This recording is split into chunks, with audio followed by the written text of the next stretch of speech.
الحمد للہ رب العالمین وصلی اللہ وسلم علی نبینا محمد وعلی آلہ وصحبہ اجمعین۔ مکہ مکرمہ حرمت والا شہر ہے، اس کے تقدس کا لحاظ رکھنا فرض ہے۔ مکہ مکرمہ میں جنگ و جدال، کسی درخت، پودے اور گھاس کا کاٹنا، کسی جانور یا پرندے کا شکار کرنا یا ہانکنا ممنوع ہے۔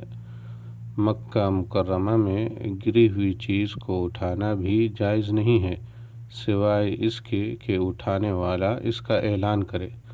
فتح مکہ کے موقع پر رسول اللہ صلی اللہ علیہ وسلم نے ارشاد فرمایا، بے شک اس شہر کو اللہ تعالیٰ نے اس دن سے حرمت والا قرار دیا ہے جب سے اس نے آسمانوں اور زمین کو پیدا کیا، اور وہ قیامت تک اللہ کی حرمت کے ساتھ حرمت والا ہی رہے گا۔ مجھ سے پہلے کسی شخص کے لیے اس میں جنگ کرنا حلال نہیں تھا، اور مجھے بھی محض دن کی ایک گھڑی اس میں جنگ کرنے کی اجازت دی گئی۔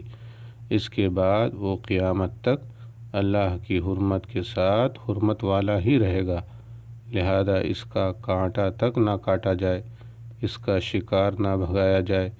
اس میں گری ہوئی چیز کو صرف وہ شخص اٹھائے جو اس کا لوگوں میں اعلان کرے، اور اس کی گھاس بھی نہ کاٹی جائے۔